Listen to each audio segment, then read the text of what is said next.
Hurricanes Idalia and Franklin. Idalia strengthening in the eastern Gulf of Mexico on its way to possibly being at least a Category 3 hurricane before landfall Wednesday morning.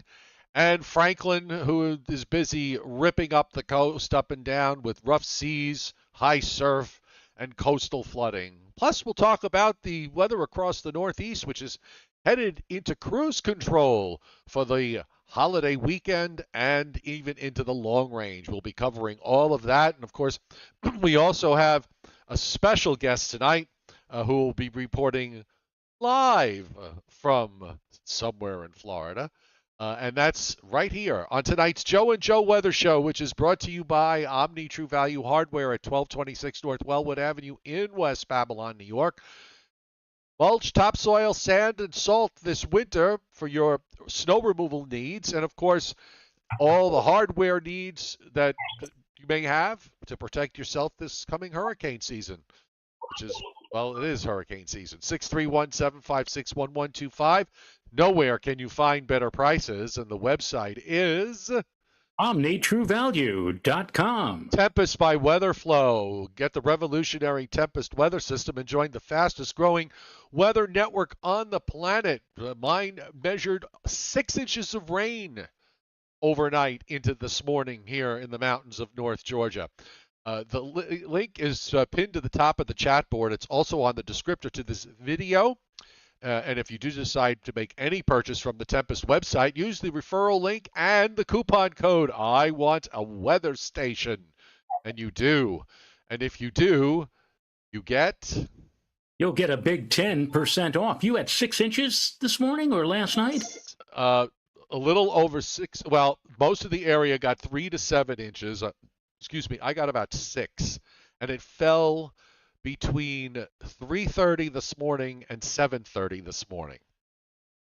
Wow. 4 hours. And those of you who follow me on Facebook, I put up a video of the river by the dog park, which actually, when I got there, the water had receded to be underneath the bridge.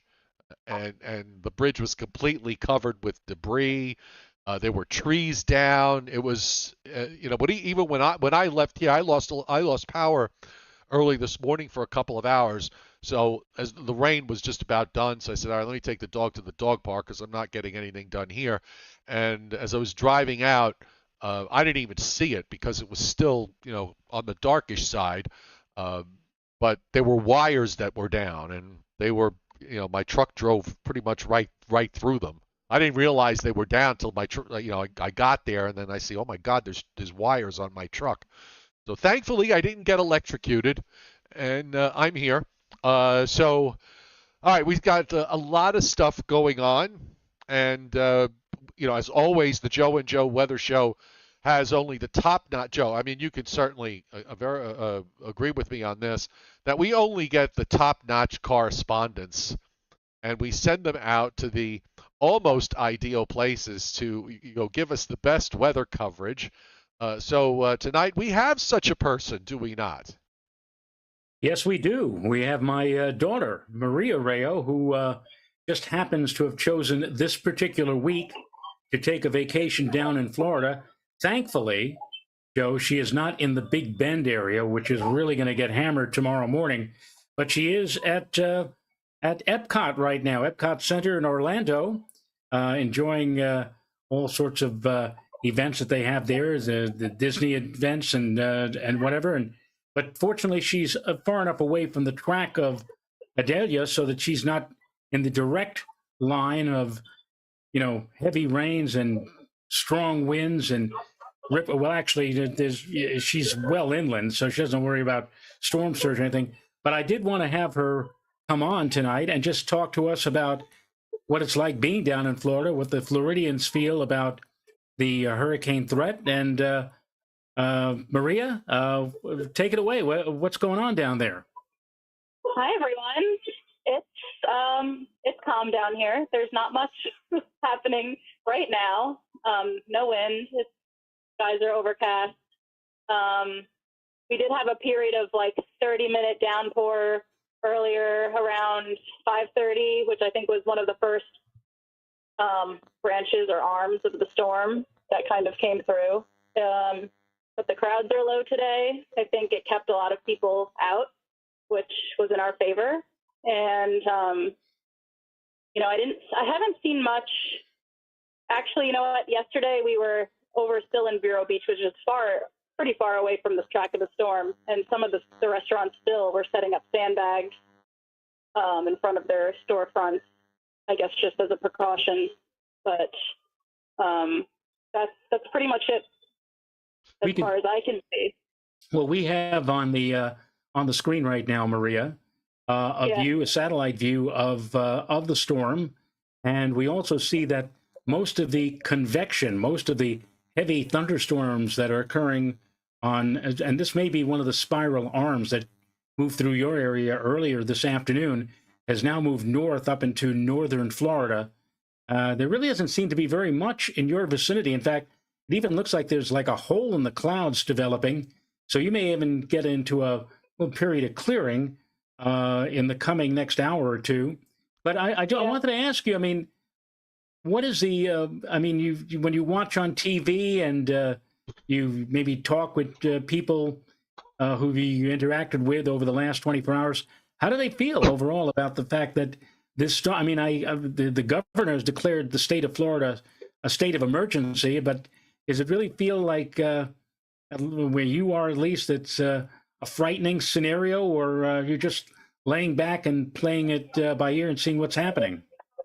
Yeah, where I was yesterday, it was definitely more of I don't think many people are as concerned just because of how far away they are from the track of the storm. But the news is on anywhere you go. They have the updates on the screen, and everyone's still talking about it. But if you're up with the track of the storm and you're able to see where it's going, most people know that we should be okay over here. And I even sent a screenshot to my mom and my dad this morning of Orlando International Airport had tweeted, I think around 8:30 this morning, saying that they didn't expect any kind of significant impacts from the storm. So hopefully we should be able to get out of here early tomorrow morning, despite the storm.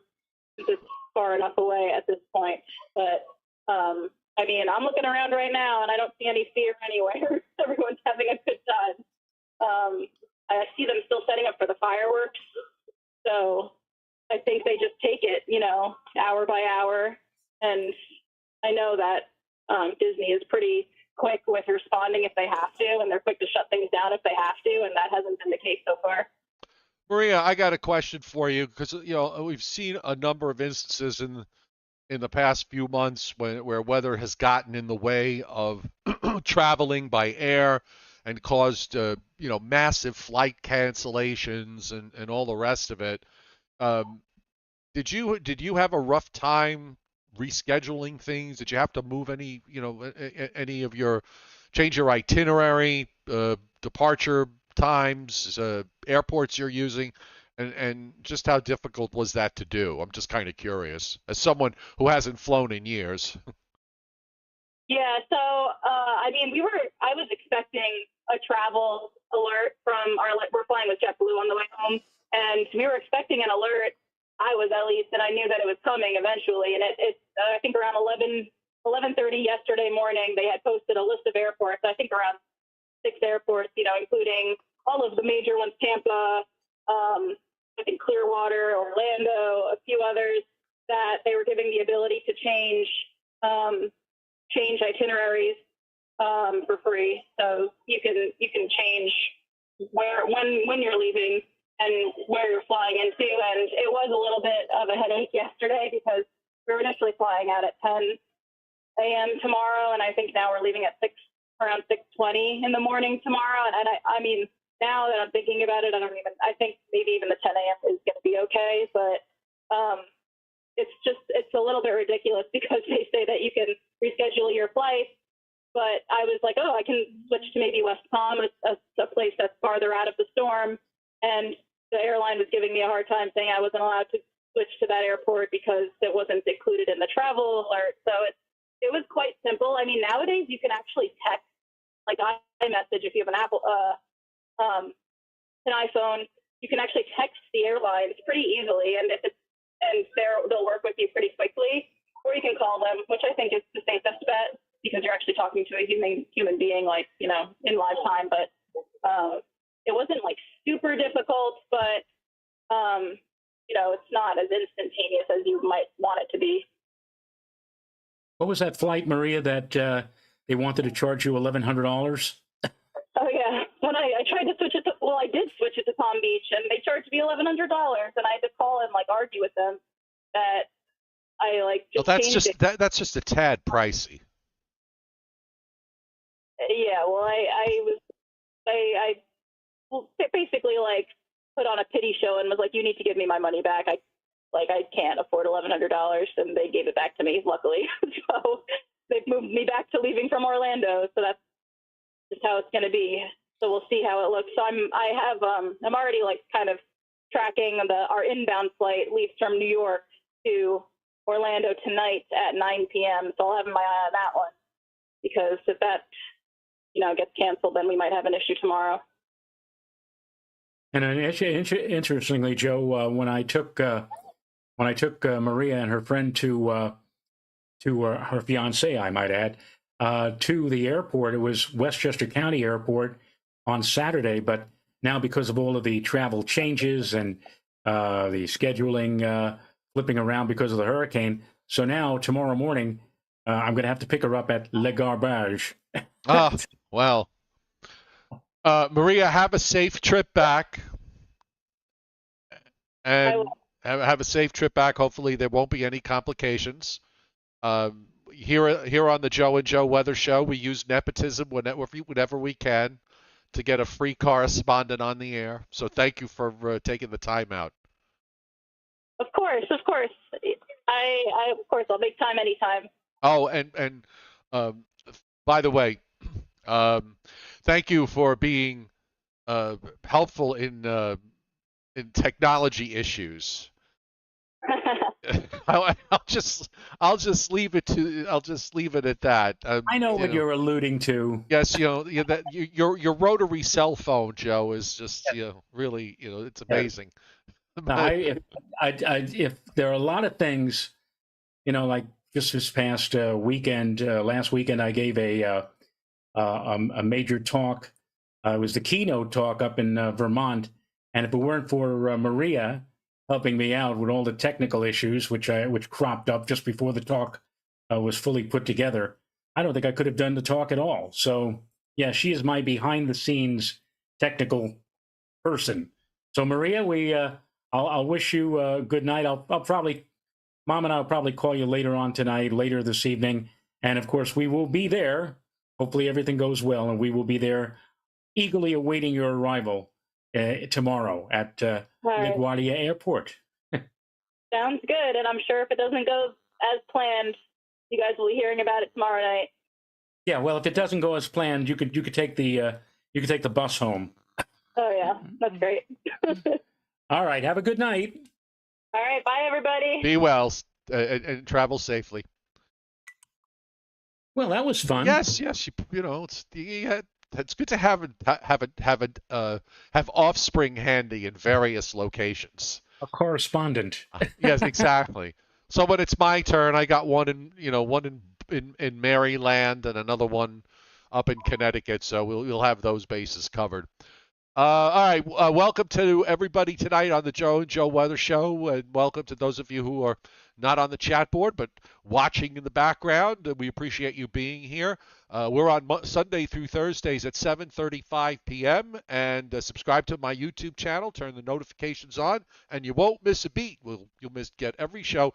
And if something should happen on Friday or a Saturday when Joe and I usually don't do a show, we will of course come on, and things will be wonderful, and you will be. We'll get the weather coverage that you like. And speaking of likes, if you like the show, hit the like button, because Joe and I love to get over 100 likes on a given program. So we're actually almost 2/3 of the way there. So go ahead and hit the like button. And we have two super chat hits. One from Scott's Adventurer, the other from Brendan Doherty. So thank you very much, guys, for hitting the tip jar tonight. Tom Contino who informs Robert Hill who apparently thinks that Valdosta is on the coast in Georgia, which they aren't.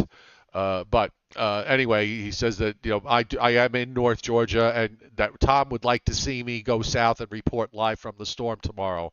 No. So on that note, let's get going here and take a look at what's happening.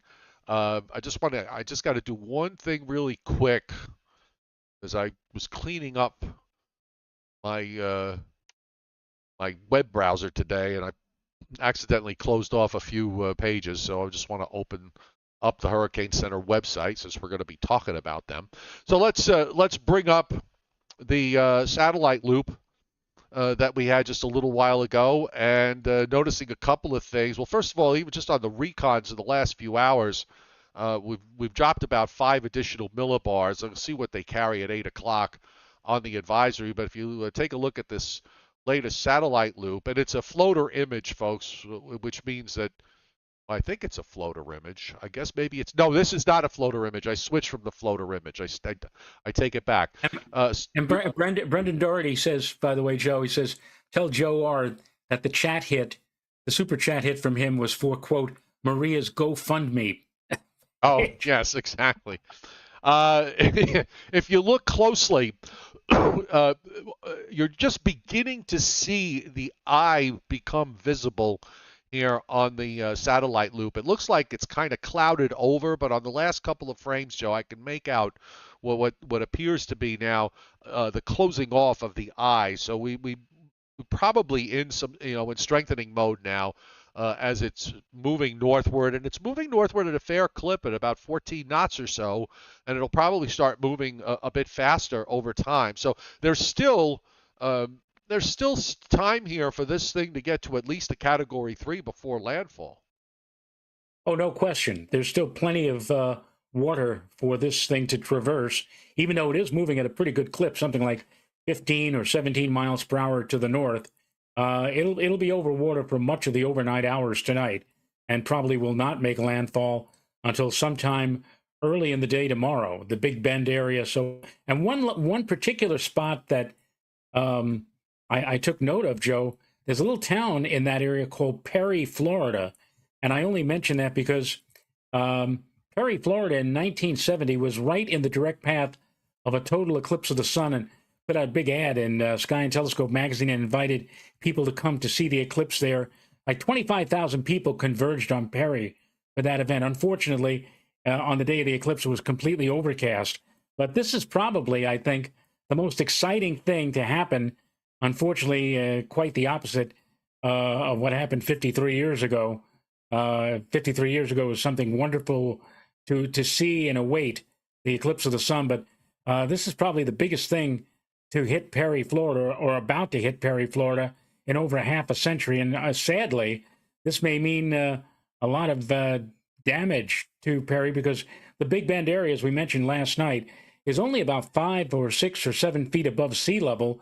And meanwhile, the storm surge from this thing is anticipated to be something on the order of 8 to 10 or 8 to 12 feet. So you may very well see many homes literally inundated with water, as many meteorologists have been pointing out. It's not going to be so much the wind or even the rain. We're not talking about, double-digit rainfall in most areas. We're not talking about like 10, 20, 30 inches of rain. Rainfall will be relatively modest. That's only because the darn thing is moving so quickly. But that storm surge, let me tell you, if you're right near or along the shore in the path of this thing, you are going to be in for some big, big problems, because that storm surge is really going to do a number on many of the homes near and along the Big Bend coast tomorrow. If you could, Mr. Rayo, prepare some local radars while I do the recons here, and we'll take a look at what's going on from that perspective, and maybe you could go up and down Florida and take a look at what's going on radar-wise, because we are seeing the radar becoming more and more active. In the meantime, let's look at let's go first. I'll bring up the forecast. Well, these are where the tropical storm and hurricane warnings are, and we now have tropical storm warnings up from the central coast of Florida all the way up into southwestern North Carolina. Tropical storm watches have been extended up the rest of the coast of North Carolina to the Virginia-North Carolina state line. The hurricane warnings continue to be. They haven't changed those. They continue on the west coast from just south of Tampa, St. Pete, to just west of Panama City, and of course you see that Bend area in Florida is where landfall is likely to take place tomorrow morning.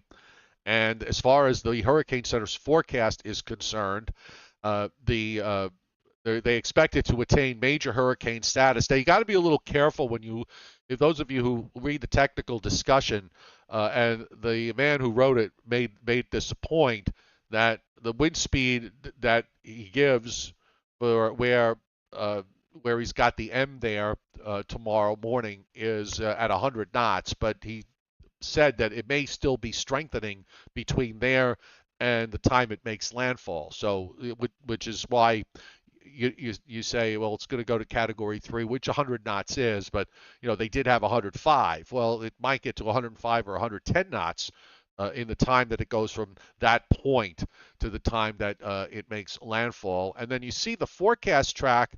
Of course, a weakening hurricane moving into southern Georgia and then straddling the coastline from probably from Savannah northward to Charleston, northward to Wilmington. Now, a lot of the circulation is going to be over the Atlantic. Half of it's going to be on land, half of it's going to be over the water. So this thing is going to be very, very slow to weaken. So it'll be interesting to see how long it holds on to its hurricane status, because it might hold on to it longer than you think. And even when it goes technically below hurricane status, it is going to still be a strong tropical storm when it gets into southeast Georgia and then straddling that coastline there until it moves off, because eventually it is going to turn more to the east. And you can see the overall forecast is to actually go east and then to go southeast once it's out in the Atlantic. And we'll talk more about that in just a little bit. The reconnaissance aircraft, let's take a look, because we're going to have the new advisory at any moment. So we've got two fixes here. 968, Joe, and then the next fix, this was about an hour later, dropped another 3 millibars to 965. So we may be getting, I think we are now in maybe that process of rapid deepening may have begun. So especially now that we're starting to see the eye really come to shape on the satellite view, on the satellite loop. Okay, well, I have the first of several radars to show, Joe. I've got the Tampa Bay, Florida Ruskin radar showing the loop for the last 3 hours. Okay, you got it. It's on the screen. Okay, now if you could see where my cursor is, my arrow cursor, right there is Orlando. And if you remember just a few moments ago when I was talking with my daughter, she said that this is probably along about 4 or 5 o'clock that they had a round of very heavy downpours, drenching downpours. Well, you can see where that came from. As she asserted, the heavy rains probably were coming from one of the outer rain bands coming from the hurricane, as you could see it coming on a south-north trajectory right through the Orlando area. And as I just mentioned also, now it looks like that there's going to be a corridor or an area of relatively dry and quiet weather for a little while, for the next hour or two at least. And there was even on the satellite picture showing some thin spots in the overcast. So there may even be a little bit of clearing, enough so that, well, you can't see the moon down there anymore, but I think the sun has already set. So you probably will be able to see a bit of moon, nearly full moon through those clouds for, again, a little while. And then here's some more heavy rain right now over Lake Okeechobee in Florida, again, moving on that same south to north trajectory. So we will be looking for that to, again, cross through central Florida. But then the lion's share of the precipitation is pretty well offshore. Over here, you are looking at the region around Tampa Bay, St. Petersburg, and here is this broad area of probably moderate to heavy, if not torrential rain. And you can even see close in on the last few frames of the loop, the spiral bands immediately surrounding the center of the Hurricane Idalia right here, right over here. And again, everything, as you can see, is moving along at a pretty good clip. Again, the storm is moving generally to the north at about 10 or 15 miles per hour. Eventually, the storm track is going to take it more on a north-northeast trajectory. That was the Tampa Bay Ruskin radar. Let's check out a place that's more along the line of the path of the storm. Here's Tallahassee, right here in the panhandle of Florida. Tallahassee is here. Here's the so-called Big Bend area, and they're seeing some shower activity, but nothing really of any great significance right now. But keep in mind that the storm track eventually is going to turn, again, more to the north and then northeast, and it's probably going to make landfall somewhere in this vicinity early tomorrow. And that is where the storm surge is expected, and that's where they may see some exceedingly strong gusty winds, and also, of course, some moderate to heavy to, if not torrential rain. So the worst part of Florida to be in right now is probably down across the Big Bend area. If you are if you have any loved ones or friends, let's say in Miami, and you're concerned about their well-being, here's Miami, and they're not really seeing anything much different than what they might see on a typical day. If you're down in South Florida, usually in the afternoon, you do see some showers or even a rumble or two of thunder, and that's what exactly they're looking at right now. I don't know whether or not we could say, well, maybe we could say this is one of the outer bands of rain from the hurricane. But again, most of the hurricane, the lion's share of activity, is well off to the west and northwest of South Florida. So the folks down in Miami really don't have much to worry about aside from their normal shots of showery rains and possible thundery weather. Let's see, where else could we go? Melbourne, Florida. Melbourne, which is just south of Cape Canaveral. And here you see one of those rain bands, again, passing through the Cape and now moving north up into northern Florida. And that same big area, that same big break that I mentioned that Orlando is seeing is also affecting the area around Cape Canaveral and south to Melbourne. And here is Lake Okeechobee, and they're getting bammed again with more heavy rain or moderately heavy rain and showers. Again, all of this is the outer bands or the outer fringes, the peripheral effects of the storm. The hurricane, again, well off to the west and north in this view. Joe's, anywhere else you want to go? Or did you do Tampa yet? Yes, I did. I started off. You did Tampa. Why don't you go up into like Tallahassee, because there's a lot of stuff that's, lead stuff is moving straight north, so you got a lot of stuff that's moved up into Georgia now. Well, we looked at Tallahassee right after we looked at.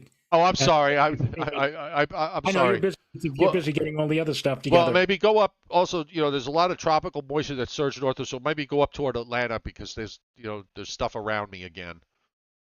Okay. Now or eventually getting close. It's not quite to me yet. Right? Yeah, I'm if you put your mouse on Atlanta and then go north about 100 miles, that's where I am. I'm up close to the North Carolina state line. I'm about 20 miles south of the North Carolina state line. What about there? Yeah, a little bit further south, just a little. Yeah, right in there. Right in there. Yeah. But then, you're not having too much of a problem at the moment and of course, after 6 inches or nearly 6 inches, you deserve a break today. Thank you. Appreciate that. But Atlanta, areas around Atlanta, and especially points south, are seeing some heavy-duty cells of precipitation that are taking place. And look at this line that forms literally right before our eyes during the last few frames of the loop, right about here. And that's north and northwest of Atlanta. And so folks in this area, north and northwest, are probably getting some very heavy showers and even some thunder as well. Yeah, that's not close to me yet, but it might get close to me if it keeps moving northwestward. Well, it's like I said, look at it. It's developed or put itself together literally right over the last couple of hours. Yeah, it doesn't really show much movement. I don't know if I wouldn't want to be underneath that if it's not moving all that much, because a few hours of that kind of heavy rain, and we could probably see what you saw this morning. 4, 5, 6 inches in one shot. Yep. And I got the wider radar view, so I'll put that up now, and you can see Idalia out in the Gulf. The center is well offshore. It still weighs quite a bit offshore and moving northward. And also, what's very obvious is the center on the radar. The signature on the radar is actually rather impressive, and you got that band that's sort of wrapping around it. So this could be, we're watching at least in terms of what it looks like on the radar presentation, and then corresponding that with the drop in the pressure of 3 millibars an hour in the last hour. And actually, since the earlier advisory, we've dropped, I believe, I'm sorry, what did I say? 960 down to 965 or 962, but it was at 972. So we're really dropping at a fairly rapid clip here. So, and there's still a ways away from the coastline for landfall. And as far as just on the 8 o'clock advisory from the Hurricane Center, they're carrying 965, which is 2850, 26.9 north, 84.7 west, which is 155 miles west-southwest of Tampa, or 245 miles to the 245 miles south of Tallahassee. And Tallahassee is inland. 105 miles an hour, so it doesn't have far to go to get to major hurricane here. Moving north, or actually east, just slightly east of due north at 16 miles an hour. And as I said, the pressure at 965 millibars on the latest advisory. And I've got the what we call the spaghetti plots, and you see how tightly clustered they are. They were talking about Appalachia Bay as a point of landfall, and I haven't seen them really change that. They had Appalachia Bay as part of the conversation this morning, and you see the tracks are very, very tightly clustered out to about 48 hours. So it's a pretty good bet that you're going to see this thing tracks. You want to split the difference and just go between all those tracks you see. That's where your Hurricane Center forecast is. And then, that movement out to the east. So as far as getting this further to the north, it's not going to happen. Everything that's going on weather-wise across the Great Lakes and the Northeast and into the northern mid-Atlantic states will cause this thing to turn and be suppressed. So that is going to happen. Where it becomes a little more dicey is in the longer range, because some of the tracks, you'll see a few of them turn it southeast and then south, and we've got the global models doing that.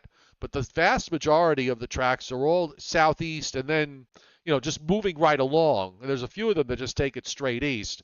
So while there's variation here, and while we're seeing the global models doing what they're doing, and I certainly could see the possibility of that happening, most of the time, when they go out, they go out. So you do have to have some special circumstances in order for it to not do that and do some sort of crazy loop or a turnaround, which every so often you do get systems that do that. Betsy was one in 65. Katrina actually did that, where it went, came in from off the Atlantic, moved southwest over Florida, and then turned and blew up like crazy when it got into the Gulf of Mexico. So I certainly wouldn't take anything off the table. Where that for that to happen is going to depend on this new tropical depression that formed today out in the subtropical Atlantic way out. This is at 28.2 and 51.8. But having a tropical depression in that position can effectively block this from moving eastward. If it turns northward and then just dies out, which is what the Hurricane Center has, then maybe you'll get more of an east track when it comes off, and we won't have to worry about it doing something crazy off the southeast coast. And the other things to mention too is, even if it does the loop, Joe, it's going to be going over water that Franklin has just passed over. That water in the southwest Atlantic is going to be upwelled to a large degree and a lot cooler. so it's not going to have the heat content to feed on uh, that uh, that it had in the Gulf of Mexico. So it's I would say might it be a tropical storm if it does that kind of a loop? Yeah. Is it likely to strengthen back? I would say no, probably not. Tom Contino is saying that, oh, it's a shame that not one single model is taking the storm up to Long Island. Oh yeah, I really, Tom, stop. Would you please? Nobody wants to get this sort of stuff. I mean, this is really destructive, and it causes huge disruptions to people's lives. Why would you root for this? Is I think, beyond me. admittedly, Joe, 40 years ago, you and I might have been in the same camp with Tom because we probably would have been rooting for the damn thing to come northward. Sorry about that. Pardon my French. But after 40 years of doing this, more than 40 years, I think you'll agree. I certainly would think that well, I'm in the same camp that you are now. That it causes too much of a Oh, I mean, losing the electricity for days on end, possible property damage, possible threat to life and property. I mean, why? Why would you want to have something like that invade our area? I feel very bad for people in the Big Bend area and down in Perry, Florida for tomorrow morning. I can't even imagine. In fact, on the CBS Evening News tonight, they have partnered with the Weather Channel, Joe, and Nora O'Donnell was in a discussion. I forgot who the meteorologist was, but they now have graphics that give you the impression that the guy was like standing on a platform and he had gigantic waves coming in behind him. And you could see the wave was easily 2, 3, 4 feet higher than he was. And he's pointing to that and saying, Nora, this is what the people in the path of the hurricane are anticipating or expecting tomorrow morning. So if they don't get out quick enough, this is what they may have to face. And well, they could simulate it all they want. All right, and if you talk to if you ask a person that's gone through having to deal with storm surge, they will tell you your simulation is nothing like reality. Oh, of course. But I mean, just to give you an idea or a concept of what they're talking about, again, this gigantic wave that they had generated on the animation was way over the guy's head, and he's pointing to this, and you're saying to yourself, can you imagine in real life facing something like that, or on the front porch of your house and seeing that heading right for you? That's incredible. And by the way, incidentally, in the one of the several reports they did tonight on CBS News, they were interviewing people in that area, and one guy said, "Oh, yeah, I've been through storms before. I'll be through this one again. I'm not going to move. No, Good luck, mister." Yeah, that's always the case. Yeah. Take it, Joe. Do me a favor, because I have the U.S. loop up, and you could see both Idalia and Franklin. And I haven't really paid much attention to Franklin today. Can you read the technical discussion and see if they address the fact that two things: A, Franklin has gotten to be rather large in terms of size, and the eye is gigantic. I mean, Yes. I'm thinking, I'm looking at this and I'm thinking, are we seeing this becoming an annular hurricane? I'm just wondering whether they mentioned anything in the discussion about it, because it's got if you look at the loop, because I got it up on the screen there, it's got a really unusual presentation. All right. Well, the discussion as of 5 o'clock, Franklin has completed an eye wall replacement cycle this afternoon. This was confirmed by an AMSR microwave pass at 1748 Zulu. That's coordinated universal time, or Eastern time. That would be 1:48 this afternoon, showing that the outer eye wall has now become the dominant feature, and the inner eye wall has now completely collapsed. In the last few hours, infrared imagery has depicted cold cloud tops in the deep convection within the new eye wall. The subjective and objective satellite estimates have decreased slightly throughout the day, but still remain at around T5.5 from TAFB and CIMSS ADT. I confess I'm not familiar with those terms, but given these satellite estimates and the structure depicted from the microwave imagery, The initial intensity for the advisory remains at 110 knots. It's moving northeast, Franklin is, at around 10 knots. And this northeast motion is expected to continue for the next few days. It could fluctuate in intensity now that it has completed the eye wall replacement cycle, but it should gradually weaken in the near term as it begins to move northward over cooler waters with some increase in northwesterly wind shear. Vertical wind shear is forecast to increase further in about 36 hours, and then further weakening is anticipated. The guidance this cycle has come into better agreement with the timing of a transition to an extra tropical storm in about 72 hours, and this is now reflected in the latest National Hurricane Center. They want it to go away. They basically can't wait for it to go away.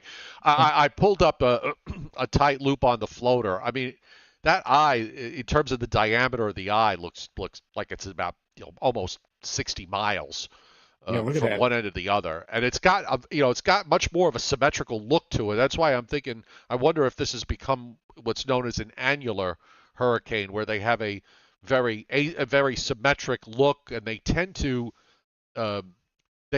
defy what you think they're supposed to do in terms of the dynamics. They do something different. Okay, they stay stronger for longer, and we saw that happen with was it Dora in the Pacific when it was going? I don't know if it was Dora in the Pacific when it went south of Hawaii, that it took on this characteristic of an annular hurricane, and they kept talking about the fact that, well, there's shear and it should be weakening, it's going to be weakening and it's going to be weakening and it's going to be weakening, and it did exactly the opposite. Yeah. So, I just find it, it's just very interesting because you don't see this, you see it every once in a while in the Atlantic. So when it happens, you sort of marvel at it. I don't know if you could see it there's a little dot there just east of 65. So that's Bermuda. So the center, it looks like it's almost 300 miles west of Bermuda. So the center is passing well to the west of the island, but because of the expansion and a large area of gales, there are tropical storm warnings up for Bermuda. Then when it turns to the northeast, it's going to pass a couple of 100 miles to the north. So they'll probably have some gales there that are going to last for a while until this thing finally clears away to the northeast. And of course, the surf, the impact of surf on the coast. We've got a full moon tomorrow. They've already had pretty rough seas all across the southeast. And now adding the winds that are going to be coming in from the southeast with Idalia into Georgia, into coastal Georgia, south and North Carolina. So that's going to make some coastal conditions somewhat problematic. More problematic maybe than they otherwise would be, because of the fact that you've got Franklin out there that's already churned up the ocean, and now you're going to have the flow around Idalia for the southeast that's going to perhaps push more water in. So I'm going to be. I don't have a lot of experience with coastal flooding in the southeast, but I got to think that it's going to be an issue here with everything that's going on between the two hurricanes. And also, the New York National Weather Service has issued what they're calling it a coastal hazard message, coastal flood advisory in effect for southern Nassau County. High rip current risk, minor flooding expected. And this, again, is due more actually because of the fact that the moon is full and the higher than normal astronomical tides. And as I mentioned last few days, this is the closest full moon of 2023. So this carries with it a much higher range of tides, low tides, and very high tides over the next day or two. So factor in the swells that are being generated by Franklin, and that's what you have. Incidentally, we also have a coastal flood statement, not actually an advisory, not an official advisory, for southern Fairfield County in Connecticut for up to 1/2 foot of inundation above ground level expected in vulnerable areas near the waterfront and shoreline, again around the time of high tide. Again, more due to the effect of the moon as opposed to Franklin. In fact, in Connecticut, I mean, the swells that are being generated by Franklin are not reaching Connecticut because it's being blocked off by Long Island. So this hazard message for Connecticut again is due more in line with the full moon and the fact that the moon is so very close along this cycle as opposed to Franklin. But if you couldn't ask for a worse time for a full moon, and particularly a perigee full moon where it's exceptionally close. You couldn't ask for a worse time for this to happen than right now, with Franklin out there causing big swells along the eastern seaboard, and again also with Idalia heading up toward the Panhandle and Big Bend area of Florida. Zim is on the chat board tonight, Joe, and she asks, how do planes handle hurricanes? A friend is currently flying from Denver to Fort Lauderdale. I can tell you from my own experience, having had flown twice around 2 hurricanes, it's actually one of the calmest flights you'll ever have, because if they fly on the periphery of it, the air is very stable. So it's quite smooth. Now there's a lot of convection going on. I'm thinking from Denver, they're going to be having a little bit of a problem, because if they're going from Denver to Fort Lauderdale, they're going to have to fly through Georgia, and there's all that activity that we showed you on the radar through Georgia. So when I did it was with the storm that was moving across the Gulf of Mexico, flying into Corpus Christi.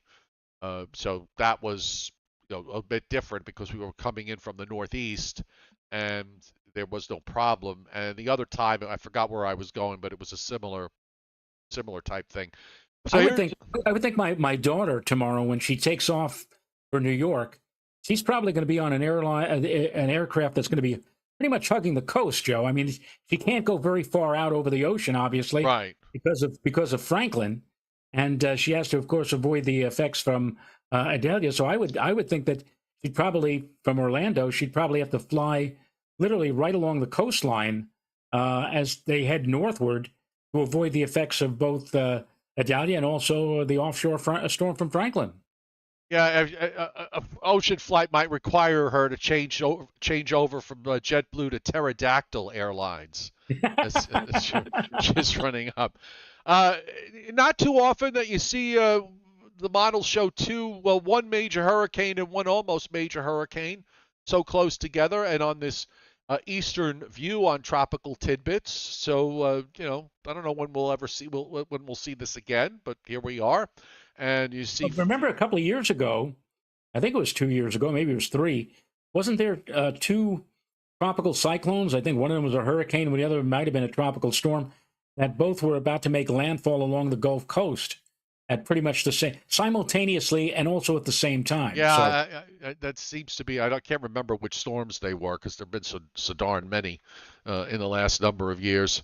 But yeah, here we've got Franklin, and here we've got Idalia, and you see the motion there, north and then northeast.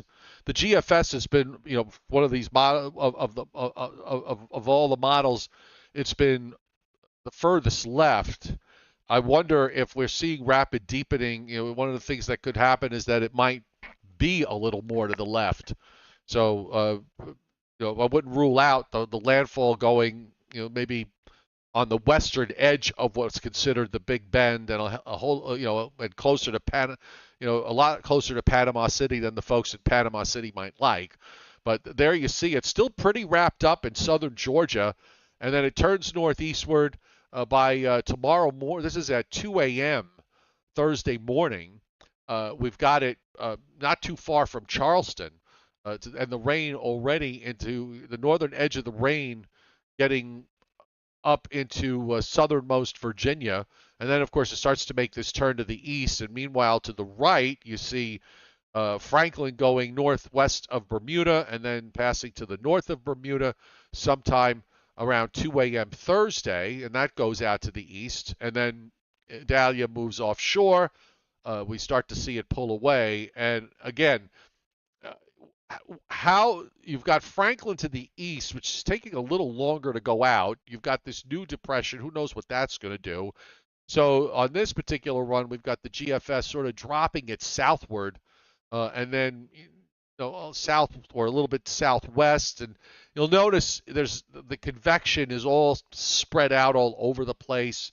It's not at this point. It's probably it may be could be even considered post tropical. I don't know, but it doesn't have that look. Obviously, it doesn't look like this. Okay, so again, it's going over upwelled waters, and those water temperatures will probably cool by a good 5 to 7 degrees from the action from Franklin of the last couple of days. And then as we go into longer range, just kind of meanders it there over the Bahamas and opens it up, and you still have something left that goes into the eastern Gulf of Mexico. Then it's gone. So I'm not going to really get myself too wrapped up into the looping idea. We'll see what happens after it moves offshore. We'll look at this again. Maybe by the time we get to Thursday, we can get a better feel for what's happening from that respect.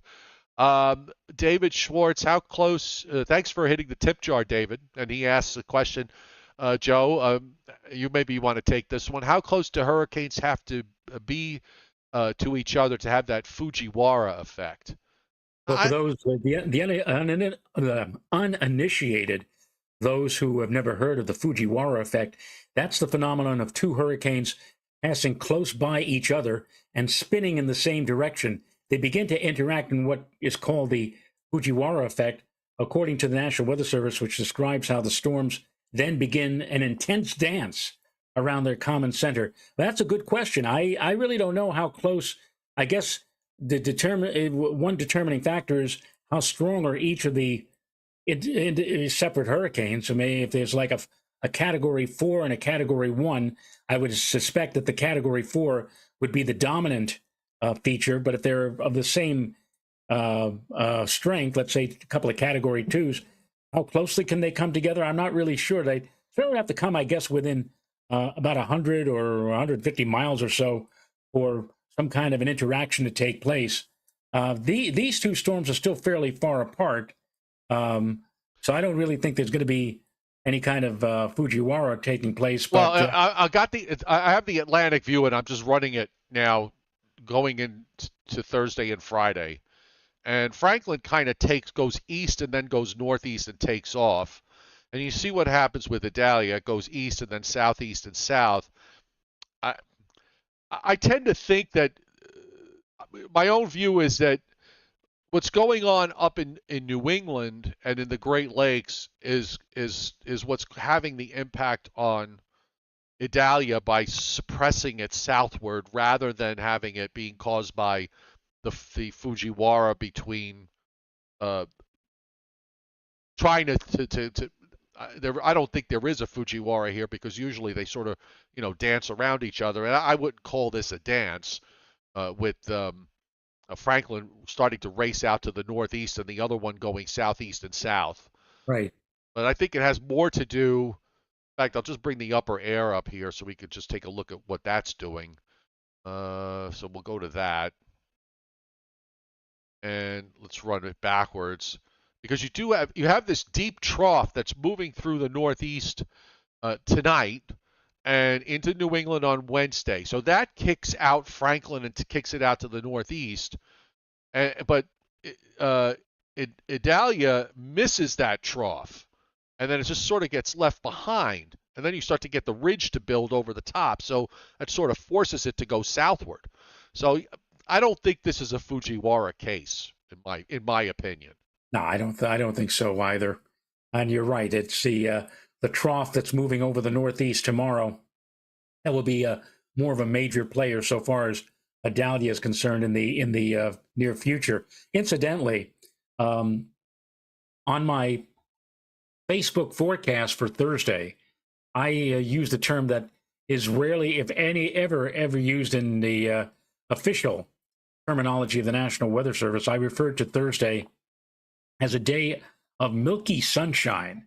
And I do believe, Joe, that the northern edge of Idalia, the mid and high level cloud cover, is going to make it as far north as the tri-state area. I agree. I used your other term that you usually use, which is the Veiled sunshine. Veiled sunshine. Veiled Yeah, sunshine. It's very Marlena Dietrich. Veiled sunshine. it'll be very interesting to see what exactly the sky conditions. But keep in mind that on Thursday, forecasts are having the dew point temperatures here in the tri-state area drop into the middle 40s. So it's going to be very, very dry. And meanwhile, high above our heads at 15 to 25 or 30,000 feet, you're going to get the moisture, which probably will be at that altitude, in part more ice crystals than anything else, translating into cirriform clouds. And they may very well be quite a bit of that in the sky overhead on Thursday. No precipitation, but again, a lot of high cloudiness. Now, if you really want a beautiful, blue, pristine sky, then wait until Friday. Friday may start with a few leftover high clouds, but I think by midday and afternoon on Friday, Joe, we're going to have a gloriously blue sky. And I don't think there's any problem from the north. I mean, it doesn't appear right now that we have any worries from Canada in terms of airborne smoke. No. So what we're looking at leading into the upcoming last big weekend of summer, holiday weekend of summer, is a great day. It's going to feel great on Thursday with the low humidity, temps in the low to mid 70s, and then beautiful blue skies on Friday. And then, for those of you who are saying, gee, I wish we'd warm up one more time before summer, the official end of summer or unofficial end of summer, guess what? Joe, I'm saying temperatures on Saturday are going to be in the mid to upper 80s, near 90 on Sunday. And if we don't hit 90 on Sunday, I suspect we're going to get to it on Labor Day Monday. You're going, hold on. You're going mid to upper 80s on Saturday? What did I say? I said low to mid 70s on Thursday. Right. Mid to upper 70s on Friday. I went like upper 70s to into the 80s on Saturday, mid to upper 80s Sunday, and 90 on Monday.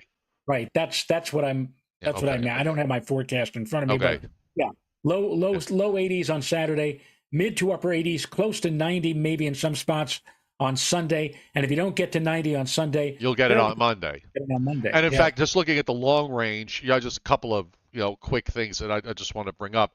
So after this trough pulls out, of course, Joe just said, we're going to get this big ridge that's going to build into the eastern part of the United States for the first time all summer. And that's going to last pretty much all of next week. So there's probably going to be, after tonight, we may not see rain for a while. I hesitate to say that we're not going to see rain for 2 weeks because I've seen the models show that many times, but it rarely happens that we go 2 weeks without seeing a drop of rain. But we're certainly, I think, going to go all of, starting tomorrow, starting Wednesday, after the front gets out of the way, that we will have no rain at least through a week from Wednesday. And we do have, I'm already up to, September 10th. I mean, I'm just looking at this. I mean, you could make a case that there be very little, if any, rain because you still have a ridge in the east going into the weekend of September 9th and 10th. Now, if the 12Z run is correct, and I don't know that it is, we're starting to see a big high building up from Alaska into northwest Canada, and it resolved this by making a super deep trough in the eastern part of the United States by the middle of September. So it certainly, we can broadly say that the first half of the month of September is going to be warmer than normal, aside from Thursday and Friday and into Saturday. But after that, it's going to be above normal. So it lasts about 10 days, and then we get into this deep trough in the east, assuming that this is correct. This is a pretty chilly flow for the middle of the month. And the other thing I would also say is that we've just gone through a rather active period here in the tropics over the last 7 or 8 days. We've gotten from the E, F, G, H, and I storms. So we've had 5 named storms develop in the last 7 or 8 days. So I think that after Idalia is done and Franklin is out of the way, we may go quiet for a while because the atmosphere's got to sort of take a deep breath. And maybe the first half of the month of September doesn't see a whole lot as far as tropical cyclone activity, but I'm going to also say that we'll probably see it pick up in the second half of the month of September. That's Well, that's just possible. Yeah, that's you're just my opinion for what it's worth. Nature cannot grind or crank out these things endlessly. It does need, like all of us need sometimes, a breather, and it could very well be that we deserve a little bit of a quiet pattern, not only here in the Atlantic, but also, well, they're in a quiet pattern now in the Pacific. They were going crazy for a while, and now they've calmed out. So yeah. Well, when the Pacific shut down, the Atlantic woke up. Right. We had a big burst of activity on the Pacific side, where we went from went from the D storm all the way to the Irwin just died today out in the Pacific today. So you went to E, F, G, H, and I. So they had a 5-storm burst in the first half of August, and then they shut down. And when they shut down, the Atlantic had its 5-storm burst. So we're neck and neck. Both the Atlantic and the East Pacific are neck and neck in terms of named storms. And we have 134 likes up there on the board, according to my monitor, Joe. That's pretty darn good. Wonderful, wonderful. All right. So, do you have Briller Jeopardy? Yes, I do. Okay. Have at it. And this is one. By the way, just real quick, David Schwartz, super chat. Thanks for hitting the tip jar. Lulu Bell earlier. I don't know if I mentioned, but I did write it. Thank you for hitting super chat. And Leon Probitsky hitting super chat tonight. Thank you very much, Leon. Okay.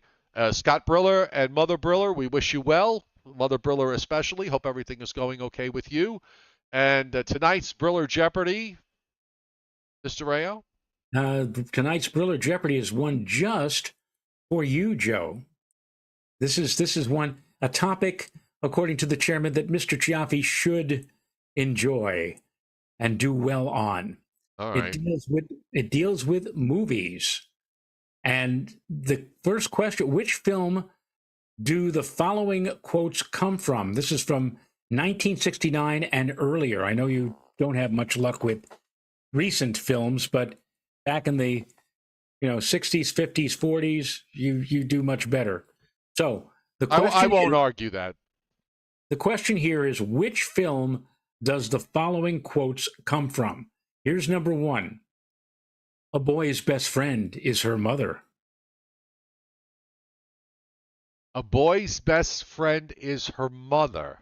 Yes. Why is it not a boy's best friend is his mother? I'm only reading it the way Mr. Briller provided. And no, it was not Oedipus Rex. A boy's best friend is... Oh, my God. It's his... Well, wouldn't it be his mother? Yeah, you're right. Oh, hold on. I'm going to think that sounds Psycho-ish. So I'll say Psycho.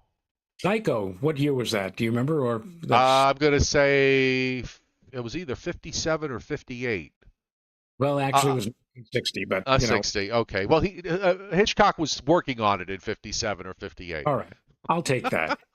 Number two, gentlemen, you can't fight in here. This is the war room. Gentlemen, you can't fight it here. This is the war room. God. Oh, that guy, I'm not a big war picture fan. I'll give you a hint. This really wasn't a war picture in the classic sense. It was more of a parody of a war. Was it the what's the one that was done in the early 60s where at the end the guy is riding the Yes. nuclear bomb? Is that the Right. one? I forgot the name of the movie. I forgot the title of the movie. But it's got the title, and then it's got a second title. It's like, such and such and such, or How I Loved the Bomb, or something like that. First of all, you're referring to the end of the movie. We had Slim Pickens riding a nuclear device down to the earth while the song "We'll Meet Again." Yes. Don't know where. Anyway, the name of the movie was Doctor Strangelove, Doctor Strangelove, yes. 1964. And incidentally, a lot of people think that Doctor Strangelove was a parody on the movie Failsafe. However, interestingly enough, Doctor Strangelove came out first, and Failsafe came out after Doctor Strangelove. And Failsafe was anything but comedic or a parody. It was a lot more serious. Anyway, number 3. I Am Big. It's the picture that got small. Oh, that was Gloria Swanson in Sunset Boulevard. 1950. That is really it's a terrific movie. It's very dark though, and it's not an easy movie to watch because she was just brilliant in that movie. I had the great pleasure of seeing Gloria Swanson on Broadway in 1970 and actually 1972, and actually it was my language arts teacher who demanded. He said, "I want all of you to come with me." It was on a Sunday afternoon. He got discount tickets, and I'm trying to remember the name of the play, but it was she was the star of that play, Gloria Swanson. Yeah, in the movie, yeah, it's William Holden that says, "You used to be big once," and she says, "I am big. It's the pictures that have gotten smaller." Oh, yes. How about number 4? I'm walking here. Wait a minute. I'm walking here. I'm walking here, or walking in here. I'm walking in here. Well, he misspelled it. It looked like in. I'm going to say, I'm walking here. I'm walking here. I'm walking here. I'm walking. I have no idea. 1969, Midnight Cowboy. Oh, I never would have. I've never seen Midnight Cowboy. All right, so here's the last one. 3 words. We rob banks. Say that again, Joe. I'm sorry. 3 words for this. We rob banks. We rob banks. It was the big hit of 1967. Rob banks. The Woody Allen's movie in '67. Rich Rotmansky says Bonnie and Clyde. I would have said that, but no. And Christinapedia, no, it's not the Three Stooges. Right. That's another one. Coffee House got it. Bonnie and Clyde. It was Bonnie and Clyde. Yes. Okay. I've seen that, but I've only seen it once, so it didn't sink in. Movies have to sink in for me. I gotta like them very much, and then I'll sit there and I'll watch them, and over time I'll watch them 7, 8, or 9 times because I'm really wrapped into it, and I find things that I didn't see the other times. A camera shot here, a piece of dialogue there, but that one I've only seen once. And by the way, Joe's Weather Channel, yes, we did at the very beginning of the show. We talked about the fact that you could see the eye on Idalia. Yes. Okay. Oh, I just remember the Broadway play with Gloria Swanson, 1972. Butterflies Are Free. Oh, okay. That was the play. Okay. And what else do we have? Was that you have one? Do you have another one? That was it. That was the last one? Yeah, we went through 5 of them. Okay. All right. So I'm just checking to see if there's a new recon, and there isn't. So we've gone 971, 968, 965. Those are the last 3 readings in the last 3 hours. So we're going down 3 millibars an hour. So there's, again, this thing's still has a lot of time to get a lot lower in pressure. So it'll be very interesting to see what the final depth is by the time it reaches land sometime tomorrow morning. All right. I think we can wrap it up. They had a nice audience tonight. A lot of views and a lot of likes, almost 150 of them. Thanks to those of you who hit the like button. Thank you very, very much. And there's still time. If you like the show, hit the like button, because Joe and I like it when you hit the like button. We'll be back tomorrow night at 7:35 p.m. to follow the progress of Idalia and Franklin and anything else that happens to pop on the screen. The Joe and Joe Weather Show brought to you by Tempest by WeatherFlow. Get the revolutionary Tempest weather system. Join the fastest growing observing weather network on the planet. The link is pinned at the top of the chat board. It's also on the descriptor to this video. Use the referral link and the coupon code. I want a weather station for anything you purchase from the Tempest website. And if you do, you'll get 10% off. Omni True Value Hardware, our other sponsor at 1226 North Wellwood Avenue in West Babylon, New York. Getting ready for whatever tropical storms or hurricanes might move up the East Coast. We thankfully don't have anything coming up into the Northeast or into the northern Mid-Atlantic states. So that's good. They're at 1226 North Wellwood Avenue in West Babylon, New York for your hardware needs. 631-756-1125 is the phone number. And the website is omnitruevalue.com. And I want to thank Lulubell2222 out of twos there. Scott Adventures, Brendan Doherty, Leon Probitsky, and David Schwartz for hitting the tip jar tonight. Getting on my tongue here. Yes. All right, everybody. We'll see you tomorrow night, 7:35. Stay safe. Good night. Thanks for the 155 likes as well. Thanks a lot, folks. See you tomorrow night.